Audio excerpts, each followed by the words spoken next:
भारत की सबसे एडवांस्ड मिसाइलों में से एक है ब्रह्मोस सुपरसोनिक क्रूज मिसाइल। अब हमें ब्रह्मोस से जुड़ी कुछ नई अपडेट्स मिली है।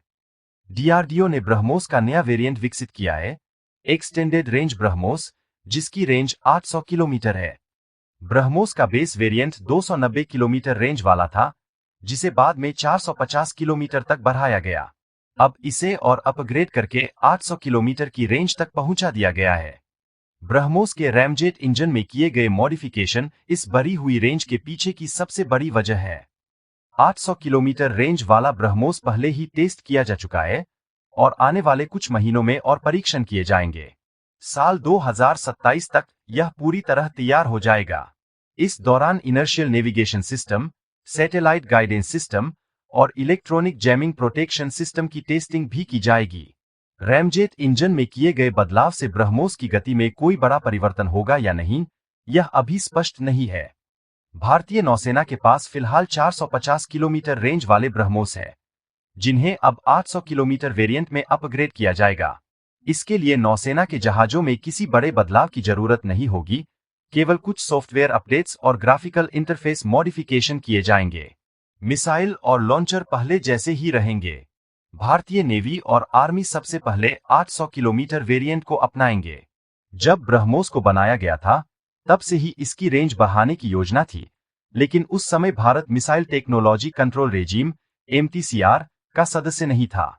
इसलिए भारत और रूस को मिलकर इसकी रेंज 300 किलोमीटर तक सीमित रखनी पड़ी। अब भारत MTCR का हिस्सा है, इसलिए 300 किलोमीटर से ज्यादा रेंज वाली मिसाइलें बनाने में कोई अंतर्राष्ट्रीय रोक नहीं है। रेंज बढ़ाना आसान नहीं था। इसके लिए रैमजेट इंजन, बूस्टर सेक्शन और मटेरियल डिजाइन में बड़े बदलाव किए गए। ब्रह्मोस के धातु के हिस्सों को लाइटवेट कॉम्पोजिट मटेरियल से बदला गया, जिससे वजन घटा और ज्यादा फ्यूल कैरी करना संभव हुआ। ज्यादा फ्यूल का मतलब ज्यादा रेंज। 2018 में डीआरडीओ ने ब्रह्मोस के लिए फ्यूल मैनेजमेंट सिस्टम और कॉम्पोजिट टेक्नोलॉजी का सफल परीक्षण किया था। साथ ही ब्रह्मोस के सॉलिड प्रोपेलेंट रॉकेट बूस्टर को भी अपग्रेड किया गया है, जिससे यह और ज्यादा कुशल बन गया।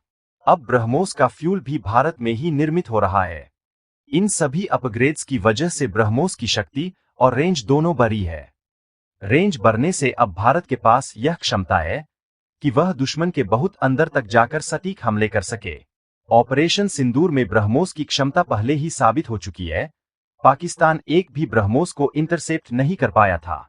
सिर्फ 15 ब्रह्मोस मिसाइलों से भारत ने जबरदस्त असर दिखाया था। अब 800 किलोमीटर रेंज के साथ पूरा पाकिस्तान ब्रह्मोस की मारक सीमा में आ चुका है। भारत अपने एयर स्पेस के अंदर रहकर ही पाकिस्तान के गहरे इलाकों को निशाना बना सकेगा। इसी तरह तिब्बत में चीन के ठिकानों के लिए भी यह एक बड़ी चुनौती होगी। अब बात करें एक और बड़ी खबर की। लखनऊ में ब्रह्मोस का नया प्रोडक्शन प्लांट रक्षा मंत्री ने उद्घाटित किया है। इस प्लांट में हर साल दर्जनों ब्रह्मोस मिसाइलें बनाई जा सकेंगी। यहीं पर ब्रह्मोस की नई पीढ़ी के इंजन भी बनाए जाएंगे। उद्घाटन के दौरान रक्षा मंत्री ने बताया कि दो देशों ने ब्रह्मोस खरीदने के लिए ब्रह्मोस एरोस्पेस के साथ करार किया है। हालांकि उन देशों के नाम अभी सार्वजनिक नहीं किए गए हैं, लेकिन इंडोनेशिया और वियतनाम सबसे संभावित खरीदार माने जा रहे हैं।